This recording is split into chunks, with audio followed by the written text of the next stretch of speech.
What is going on, everybody? It's the France, and we have for AEW on TNT review for May the 20th, 2020. We are 3 days away. 3 days away from Double or Nothing. Jon Moxley versus Hart versus Brody Lee. Statlander versus Baker. Shida versus Nyla Rose. Cody versus Lance Archer. So much going on this weekend, but we still have to get through this episode, which we had Jon Moxley versus 10, MJF versus Marko Stunt, Matt Hardy versus Sammy Guevara. After what happened last week with Vanguard when Matt Hardy was out for blood, that is your main event. It was a good show. Has AEW been giving you the best wrestling that they can so far? Has they been giving you the best wrestling for them this year?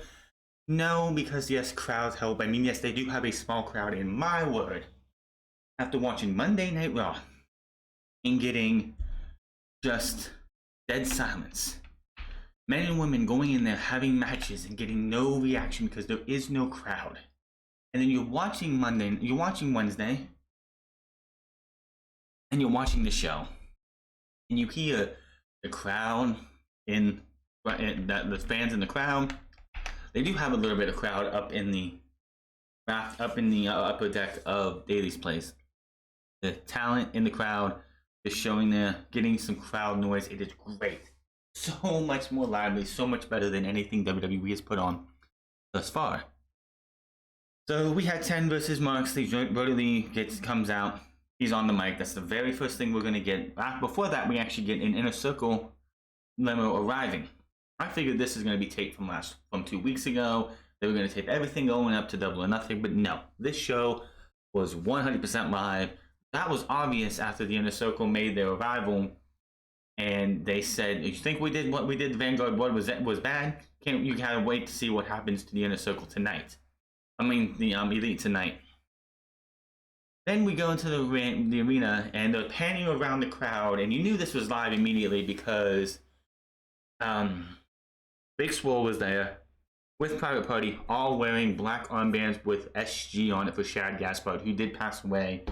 And due to a drowning a couple days ago, his body was found today, and it's absolutely terrible. They didn't do a video graphic, which I am kind of disappointed that they didn't. They could have.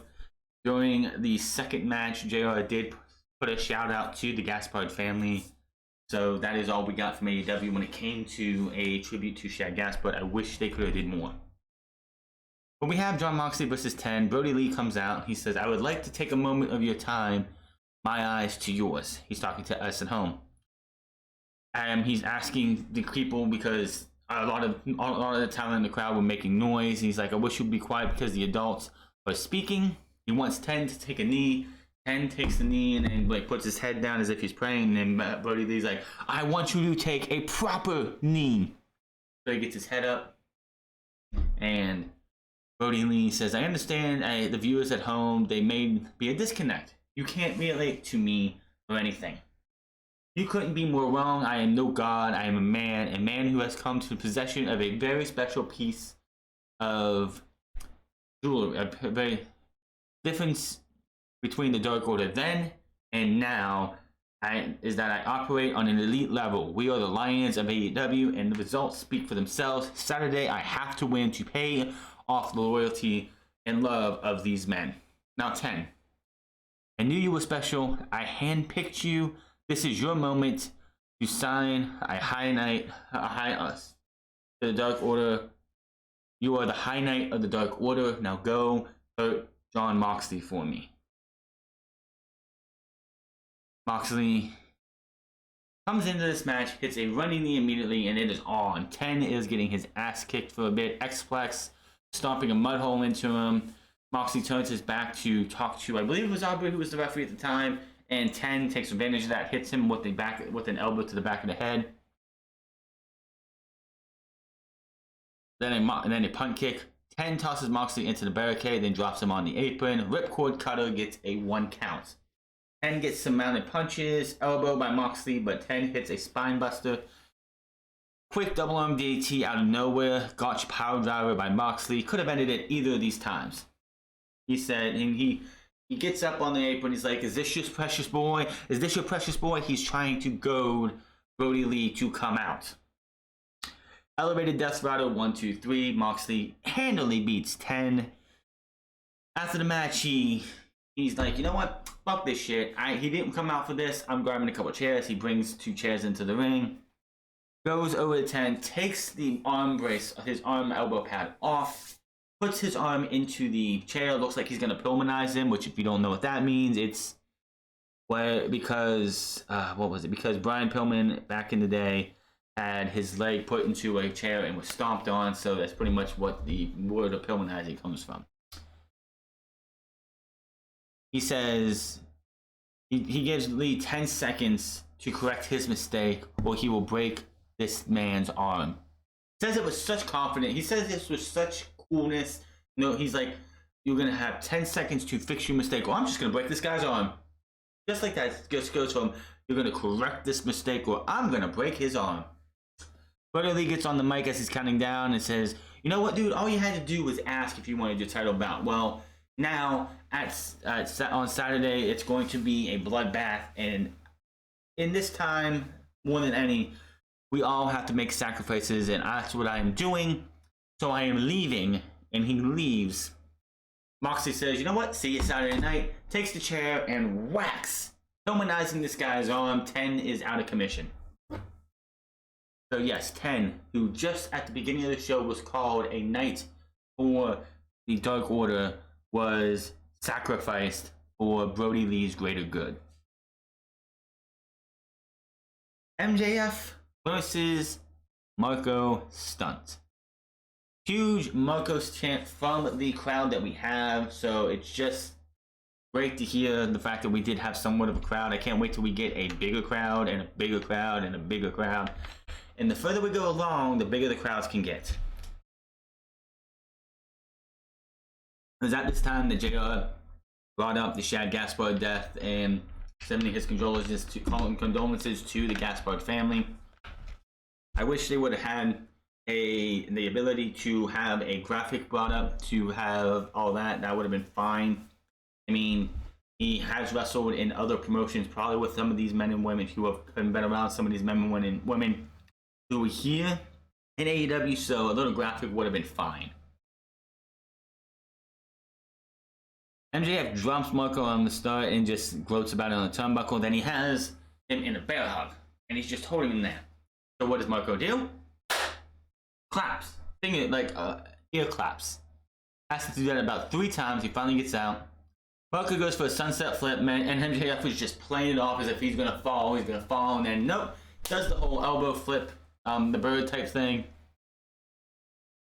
And then he uses Marko Stunt's hands to slap him as he's bullying him. He's just like, oh, why you hit yourself? Why you hit yourself? And then he takes his finger, and I don't know what he actually pointed at. Maybe he put it in his nose or something. Marko slaps MJF, then he kicks to the shin, but MJF turns him inside out and beats the hell out of him. He is just pissed off.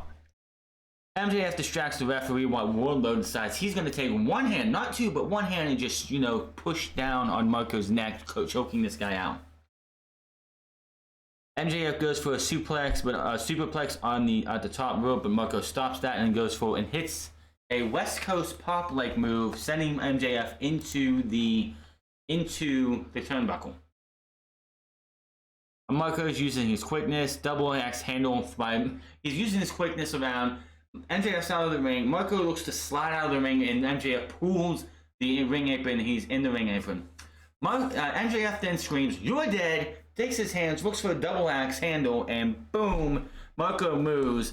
MJF hits both of his hands on the ring apron. That rat had to hurt, because remember, folks, that is the hardest part of the ring.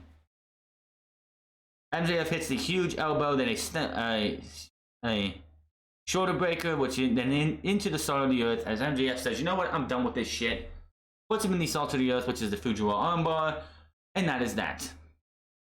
He wants a mic afterwards. MJF said, you did great, buddy. You lasted a lot longer than anyone thought you were going to.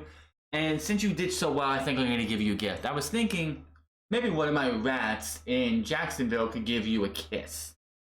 If you don't know what rats mean in the wrestling business, it is pretty much a whore. Just saying. It's a female woman who sleeps around with the boys.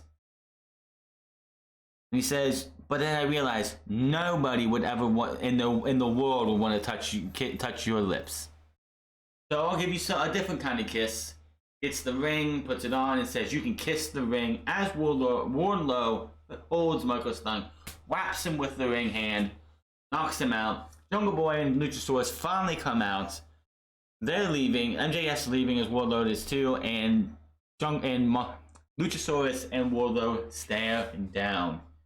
They go around like MJF and they're going to leave. This was funny because they're walking from where the hurricane is all the way to the mountain to the other side, and the steps are off a little bit. They're off. They're not like where they should be.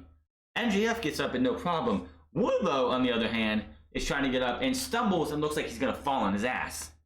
But he catches himself. Him and Luchasaurus stare down again. That match is something I would look forward to. I know you probably would too. Make sure to check. Like, I would love to see Wardlow versus Luchasaurus. That is something they're building towards, but it's not going to be happening at Double or Nothing. We go to break. We come back. Jake Robinson, Arn Anderson are in the ring. They come to the ring to cut the promo. This was just great fucking television. These two are legends in this business. They are two of the greatest talkers in wrestling history. I cannot do their promos no justice. The biggest highlight of this thing is Cody Rhodes is going to be ready for this. Lance Archer is going to kill him. And then while Arn Anderson is trying to talk, Jake Roberts says, well, we never had a match before, but anytime, any place, anywhere, I will knock your ass out. I will do exactly the same thing to you that Lance Archer will do to Cody. Of course, I do not want to see that. I would never want to see these guys wrestle now. It is 2020. Jake Roberts and Arn Anderson are way past their time to be wrestling. And that's just not something I want to see. They want to be the managers of two other guys. They, by all means, can be. But it was a hell of a promo. It got over the fact that this match is big for both of these men. The first ever TNT champion. Will it be Lance Archer? Will it be Cody Rhodes? We are going to find out in 3 fucking days. Now, the best line for Arn Anderson was at the end. He said, "You all know that Jake Roberts does DDP yoga? Yep. Well, good, because I want you to be all limbered up for when I spine buster your ass and put your head where the sun don't shine." Jake gets the table. He tosses it. They get up. They look like they're going to square off. 3 referees come out to keep them apart, and that was the end of the segment. So, interesting to see what's going to happen with that. I just don't want to see Jake Roberts and Arn Anderson in any type of match. I don't want to see him in a tag team match, a cinematic match, a fatal 4-way, a triple threat, a tag team, 6-man tag team, 8-man tag team, 20-10 tag team. I don't want to see them wrestling whatsoever. They're way past their prime. It's time for guys like Cody, Lance, and others to be having the spotlight. They need to be there to put these guys over. And that's what they did for the most part. But I don't like that tease a possibility of these guys having a match. Get a nice highlight package for Darby Allin just being Darby Allin. And then we see for the first time since the whole pandemic shit started, we see Pac sitting at home laughing at Ray Phoenix kicking the shit out of Orange Cassidy last week, talking about how you thought that you were safe from the Death Triangle. You were wrong. Like, you see the video of him laughing, and then he just goes, but his demeanor changes, his face changes to being like pissed off, and just this was great. Pac has been missed. Pentagon Jr. is missed. I know he's down in Mexico. Wish he could be up here too. Wish Pac could be over from there. Death Triangle running roughshod over AEW. Honestly, I think we would have saw Best Friends versus Death Triangle at the Blood and Guts show or at Double or Nothing if all things would have went the way we were hoping they would. Phoenix versus Orange Cassidy. This match, of course, was a continuation of what happened last week when Orange Cassidy was up on the stage. Phoenix came from behind and wasted him with one stiff kick to the head. Orange Cassidy's making his way out to the ring, and Phoenix tries to do the exact same thing, and Orange Cassidy just nonchalantly moves out of the way and just walks to the ring. The only portion of this match was Orange Cassidy doing Orange Cassidy things. It was so crazy and it was so goofy that Phoenix goes to the outside and he's trying not to break kayfabe and break down laughing, but he just couldn't hold it in. The cameraman was there to get it, and it was at this time that like he's walking around and he's just like, get this camera. He like pushes the camera. He's like, get this thing out of my face. Cassidy has some early. Phoenix dominates during the commercial break. Cassidy gets some palm strikes, then a Superman punch, diving crossbody, then around the world DDT for the 2 count. Rolling uppercut rocks Cassidy on the top rope. Both men trading big moves with the big counters and many pinfalls. And then for whatever reason, out of nowhere comes Kip Sabian with the golden black ladder. He sets it up on the stage. He climbs up as the referee and Orange Cassidy distracted. Phoenix takes advantage of this, hits a low blow. It hits the rolling cutter for the 3 count. Rey Fenix wins. After the match, which the match was pretty good, it was okay. These 2 guys, of course, are in the ladder match, so is Kip Sabian. We don't know who the 9th member is. We'll talk about that here in a bit because we are going to go over Double or Nothing. Well, not spoilers, but predictions. SCU comes down. They're down there. They're both on each side of the ladder. Kip Sabian's like, whoa, stop. They're like, nah, okay, we'll leave you alone. They go to leave. They come back and tip him over, laying him out. They are fighting. They are brawling. Phoenix comes. Then we have Kip Sabian and Jimmy Havoc is involved in this, even though I don't think he's in the ladder match. But Jimmy Havoc, Kip Sabian, SCU are brawling. They're on the outside. Phoenix then gets on top of the rope, does a couple like jumps, and then tries to do a somersault or a moonsault to the outside, landing on everybody, but he whiffs this and goes short, to where his legs hit everybody, but his head crashes on the mat with nobody able to catch him. It was not a pretty sight whatsoever. I hope Phoenix is okay. That was terrible. Then Colt Cabana, who is in the crowd, of course, jumps over the railing, gets on top of the ropes, and hits an outside moonsault to everybody on the outside. He's also, of course, in this match. Then the best friends come out and they help Orange Cassidy and they lift him over. He lays everybody out. Then best friends and Orange Cassidy go to the ladder. And Orange Cassidy goes up to a couple rungs, turns around, and does the the lazy thumbs up. Whole bunch of craziness. Phoenix taking a nasty spump, and this ladder match is going to be crazy. I want to know who the 9th man is.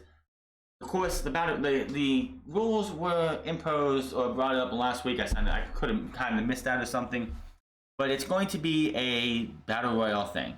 We start with 2, a 3rd one comes in, a 4th one, then a 5th one, then a 6th one, then a 7th one, then the 8th one, and then number 9. At any time, somebody can go up top and take down the poker chip they're going to be using, with that one being the winner of that getting a shot at the world title. Now, my question is, how the fuck are you going to suspend the poker chip above the ring in a ladder match? Are you going to have it is it going to be a really big poker chip, or is it going to be in a little cage or something? What the hell are they going to do for a poker chip? The big question is, and the big X factor is, who is the person? We'll talk about that later. Let's see here. Chris Statlander and Shida versus Nyla Rose and Britt Baker. Of course, Chris Statlander takes on Britt Baker next on Saturday, and Nyla Rose defends her championship against Hikaru Shida in a no disqualification match. We'll talk about those both later. This to me is lazy booking because WWE does it, AEW is doing it too. I don't need to see the 2 women's matches on Double or Nothing be squashed into a tag team match on Wednesday. It's just stupid. It's just lazy booking, and there's got to be better ways to promote a match or matches at Double or Nothing. That'd be like saying, let's take Jon Moxley and Cody versus Lance Archer and Brody Lee. Why the fuck would you do that? Oh, we need to promote these matches. No, you don't. You don't need to promote the 2 women's matches. Just give me. You could have had a promo session with one of these women, or promos for each one of these women during the show. We did not need to see a tag team match. It's lazy booking. Now on the other side, Cheetah and Chris Statlander have been tagging a lot lately. Since Statlander's been back, and before this pandemic stuff happened, Statlander and Cheetah always seem to be on the same team. So are they teasing that if we get women's tag team titles, which I know Tony Khan mentioned something about making the women's tag team championship a thing, could Chris Statlander and Cheetah be the first and the face of that division? I don't know. So Nyla Rose is in a handicap match for half of this match. She starts out, okay, before this match started, they're all 4 out there. Nyla Rose comes out with the kendo stick. She goes to whack Hikaru with it. Hikaru moves. Hikaru grabs the other end of the kendo stick. They're doing a tug of war. For whatever fucking reason, Britt Baker decides to run head first or right into the kendo stick, getting fucking laid out. So Cheetah and Statlander double team on Nyla Rose, taking her down. Then they go over and try and get Britt Baker. She's more wise than they expected her to be, and she powders her in the ring and is like, you know what? No, not gonna do this. So it starts off with Chris Statlander and Nyla Rose. Nyla Rose dominates Chris Statlander. She goes to tag in Britt Baker. Britt Baker, who's standing up, gets down and is like, you know what? No. You got this. Go away. You got this. So the entire majority of the break, because they do have picture-in-picture back this week. I don't know why. Picture-in-picture, I think, has kind of ran its course. I think WWE used it enough to where it's like, I don't really need picture-in-picture in my life. Now, during the break, which by the time we came back, Britt Baker finally gets tagged in. Nyla Rose finally made it get tagged in. Cheetah kills Baker with a running knee a little bit later on. Cheetah and Statlander take Rose and get her on their shoulders. And this is fucking crazy. Britt Baker was in this corner. Nyla Rose comes to hit both of them women. Those like Cheetah and Statlander with an elbow, with the clothesline. They move. She runs right into Britt Baker. Doesn't even like, oh my god, what the hell? She just shrugs her shoulders like, oh well. Turns around. They get her into a double fireman's carry and do a rolling Death Valley driver onto Britt Baker. Hell of a fucking feat. Now, later on in the match, Statlander's in with Nyla Rose. Nyla Rose is on the turnbuckle, on the top rope. Statlander actually gets underneath of her and pulls her up on her shoulders and goes from the corner and walks to the middle of the ring, picks her up and slams her down on her face. Nobody can ever say that Chris Statlander is not a strong woman, because holy shit, that would have to take some strength. Now, during this entire thing, you see Britt Baker now looking over, but being looked over by the doctor. Looks like she might be injured, and if she's like legitimately injured, if it's a legitimate injury, we could see the Britt Baker Statlander match next and called off because of it. No word yet, though. Now, Statlander and Cheetah are fighting to win this match. Statlander's on the opposite side of the end. Beast Bomb by Nyla Rose onto her opponent this Saturday for the 3 count. Britt Baker and Nyla Rose win the match. Could this possibly mean the end of Nyla Rose's championship run? We'll talk about it later. After the match, though, Nyla Rose being Nyla Rose, and letting you know that this is going to be a hardcore match or a no disqualification match, whatever the hell you want to call it. On Saturday, she goes and she grabs a table, sets it up in the ring, sets Cheetah up on it.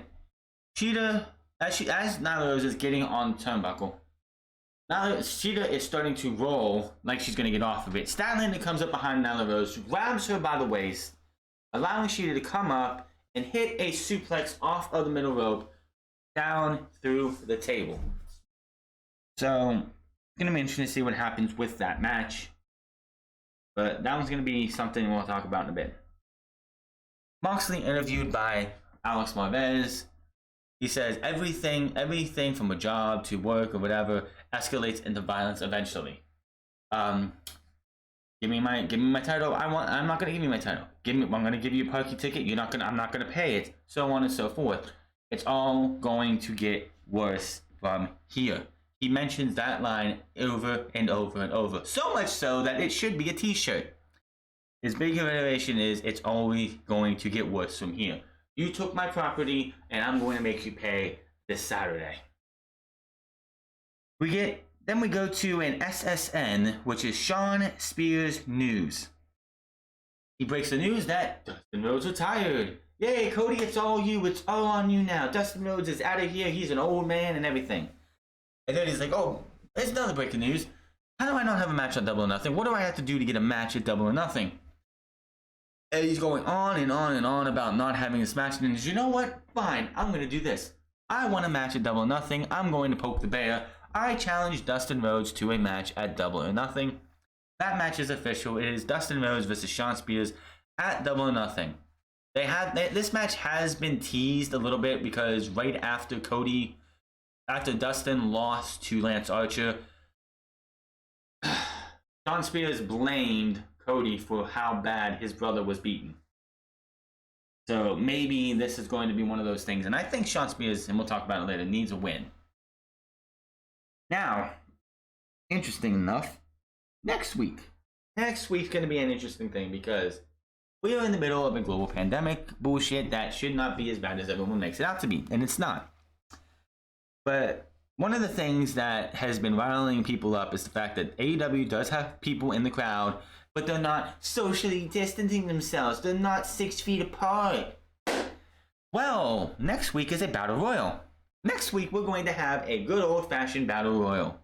The winner becomes the first #1 contender to the new AEW TNT champion. So, how the fuck are they going to do a battle royal if they have to follow guidelines to socially distance and not have more than 10 people in a group? Are you going to have 10 people in a battle royal? That's going to be boring as hell. If it's not 15 to 20 people, then you're wasting your time. If they want to do a gauntlet match, I could see them doing that, but I don't want to see a gauntlet match because my word, am I tired of gauntlet matches. WWE has killed any excitement for a gauntlet match, even though I'm pretty sure AEW would knock it out of the park. Sammy Guevara versus Matt Hardy. Now, Sammy Guevara got his ass kicked in the beginning of this match. Sammy Guevara, for the first 25 to 30% of this match, Matt Hardy was out for vengeance. You destroyed my drone, my familia, my Vanguard 1. I'm going to make you pay. Beating on him, he's like messing his fucking right hand up. He took his head and was pushing it against the ring post. He was making Sammy Guevara for a moment wish he was not here. Then Matt Hardy, in one of the best reversals I think we've seen in a while, and I think I've seen somebody else do the RKO reversal that happened a couple months ago. I think it was Mustafa Ali who did it, where Randy Orton did an RKO out of nowhere, but Mustafa Ali did a handstand to get out of it. Sammy Guevara did that exact same thing to get out of a twist of fate here. He did the handstand, and he came right back up and kicked Matt Hardy in the head. Let's see. Sammy and Hardy going back and forth in the middle of the match. Missing a shooting star press leads to a twist of fate for a 2 count. Which, it was funny because it's like, oh, that's got to be it. If Joe's like, that's got to be it. If that ain't it, I got to call somebody. And it's a 2 count. And he's like, hand me my phone. Hand me my phone. Who the hell are you going to call, JR? Hardy taking off the shoe of Sammy Guevara. And he just starts biting on the digits. I'm sorry. Why the f would you do that? I can understand if you're one of those people who gets into that and you're kinky enough to be licking somebody's shoe, like a clean toe or something. But he just had his foot in a shoe and he's been wrestling and he's been walking around all day. Why the fuck would you do that? That's gonna be worse than anything that has to do with this damn pandemic bullshit. Sammy Guevara gets a knee out of the corner for a 2 count. Hardy ends up hitting the Twisted Fate again, I believe it is. Hits a 3 count, and that was that. Now, Hardy is in the middle of the ring. Jericho is seen on the Tron. And we see him, Pride and Powerful, and Jake Hager as Pride and Powerful is holding a dazed Kenny Omega against the Titantron. Not the Titantron, but the goalpost. And they're beating him up. He's saying, this is what's like, we're going to take out Kenny Omega, so you have to do this Stadium Stampede by yourself. So they're hitting him with the bat. Then all of a sudden, on the right side, the left side of the screen, you see two figures come up, and it's Matt and Nick Jackson. The Bucks have returned. This is why this had to be live, because I'm pretty sure the Bucks were not in the vicinity for the taping 2 weeks ago. So they do a dive. They start fighting. They had chairs. They're brawling. It's 4-on-4 as Matt Hardy makes his way in there. Sammy Guevara is in the ring. He's absolutely dead. He's not going to be able to help his brother in at all. So they're brawling. They're fighting, and all of a sudden, from the other end of the fucking field, you just see this figure running full speed. It's Hangman Page, and he just takes out Jake Hager, knocking him on his ass. Holy shit, that had to hurt, and I'm pretty sure Jake Hager didn't see that one coming. Have you ever been hit by somebody and not ready to brace it? Oh my god, I'm sure Jake Hager felt that one. So they beat the hell out of him. They're fighting, and the Elite with Matt Hardy and Hangman, they just send the Inner Circle leaving. As the Inner Circle leave, Hangman Page walks into the stadium, into Daly's place, as Matt Hardy says, "What up? Come on, Hangman! Come on, Hangman!" And then the Elite theme hits. We pan out to the Elite being painted into the end zone, and the Elite on the Titantron on the scoreboard behind them. And that is how the go-home show to AEW Double or Nothing goes off the air. This was another good show. I'm not sitting there saying, I'm not bored with it. I'm not sitting there like, oh, is the show almost over with? It's from start to finish, some good stuff. Is it perfect? No. The women's tag team match had some spots in it. Yes, Britt Baker looked like she did get injured. I'm more on that when I can. But this was a good show overall. AEW Double or Nothing coming to you this year. Now, we are going to get into the discussion here in a second.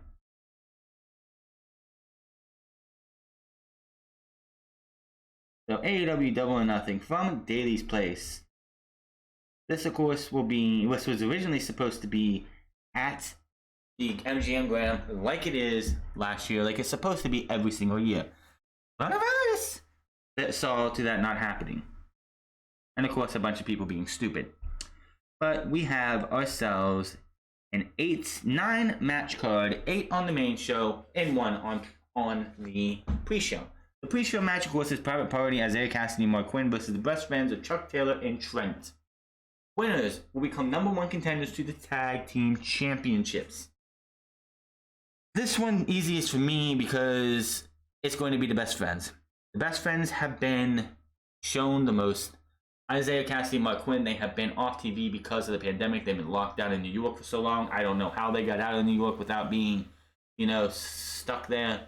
But they got out. They've been back recently, but they have not been there enough. And best friends have been tearing it up, being the one team, one constant team. And I think it's time to reward them for everything they have done since this pandemic has started. Now, if they can find Pentagon, the Pentagon can get out of Mexico and come up here for Double or Nothing on Saturday to screw over the best friends. That would make sense too, unless you want to just use Phoenix. I don't think Pac's going to have any factor in until he's allowed to travel. But I could totally see if Pentagon could somehow come up from Mexico to get involved with this and have the Death Triangle stuff against the best friends continue.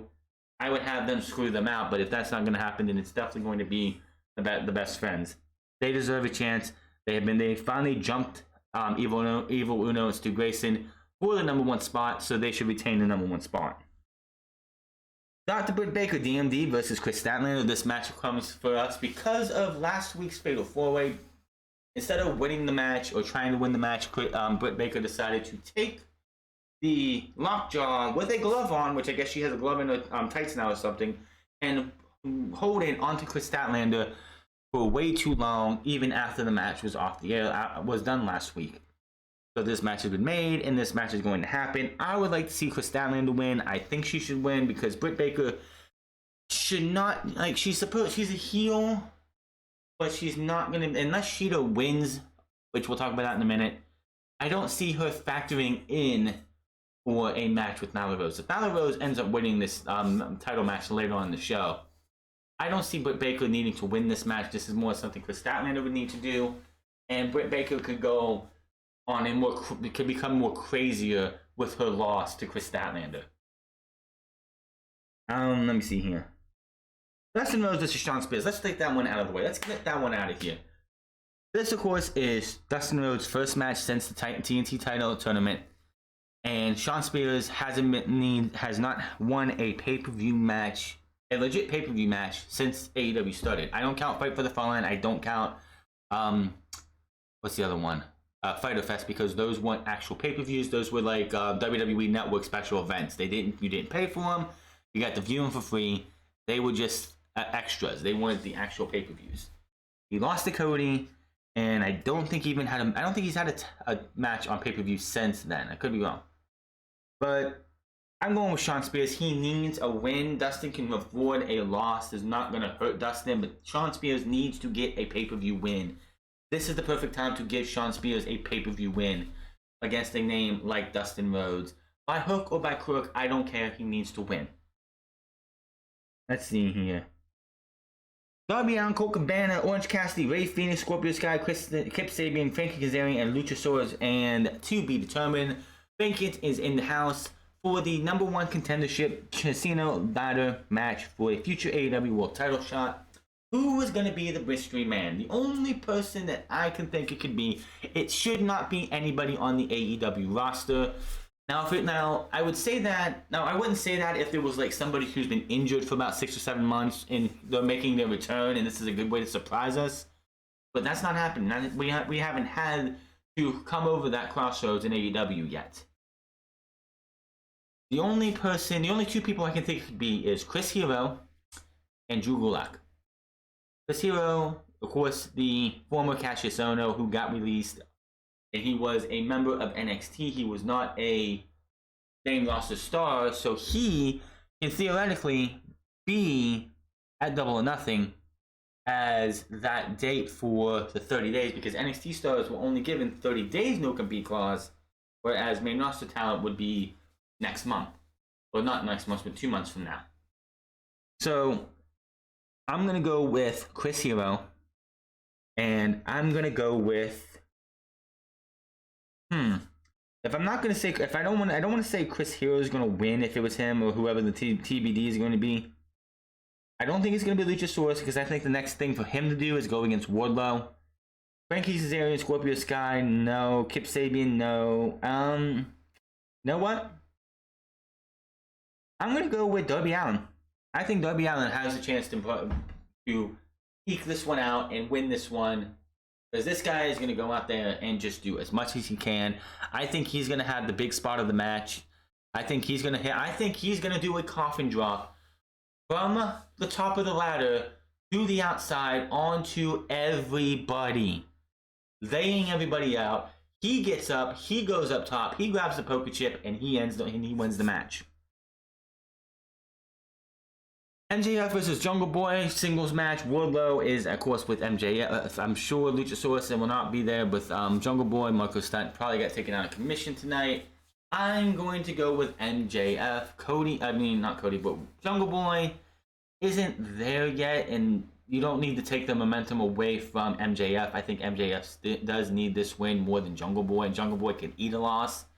As long as it's not a squash or anything. If it's a competitive match and Jungle Boy loses because Wardlow got involved or MJF used the ring, that is fine. I don't think this is going to be a clean win for MJF. I think he's going to cheat to win, and that is going to be that. That leaves the 3 title matches and the Stadium Stampede. Okay.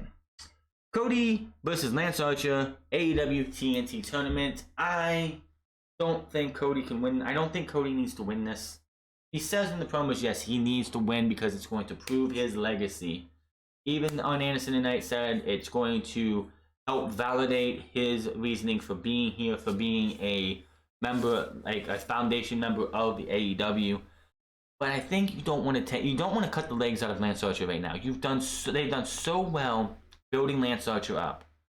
So Lance Archer wins this match, and then I think Jake the Snake Roberts gets knocked out by Mike Tyson. It's not going to be Lance Archer because that'd be foolish. But I think Jake the Snake Roberts gets knocked out by Mike Tyson. I think he would take it too. Hikaru Shida versus Nyla Rose. No disqualification or countout match for the AEW Women's World Championship. This match has pretty much come together in the last 2 weeks. Shida won that Fatal 4-Way last week. Should have been known as the number 1 contenders match. And then later in the night, Nyla Rose took the kendo stick and hit her over the head with it, prompting this to be a no DQ match. I think it's time to give the title to Hikaru Shida. This woman is slowly become the face of this brand. She has slowly been the best woman wrestler in this company.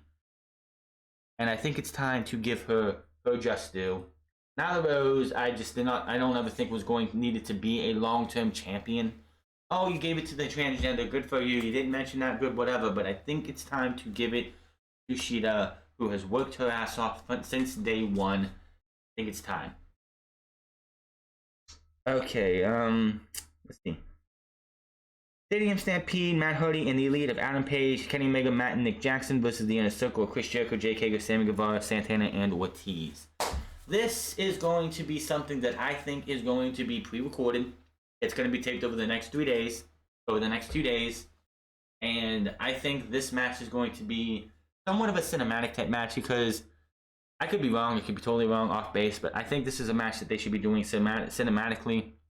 I mean, you got Matt Hardy involved. He can do he can bring in the family of Vanguard 1, the drones of Vanguard 1, his fleets, Vanguard 2, 3, 4, whatever they want to call them, to help aid the Elite in taking on the Inner Circle. And I think the Elite is going to. I actually, hold on. Let me think.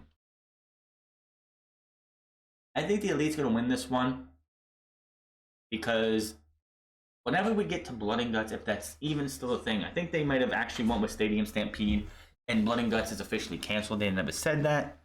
But I can have a feeling that this will be what we get instead of Blood and Guts. So I think the Elite's going to win this one. But this isn't going to be the end of this. This isn't going to be the end. But if it is the end, I think the Elite wins.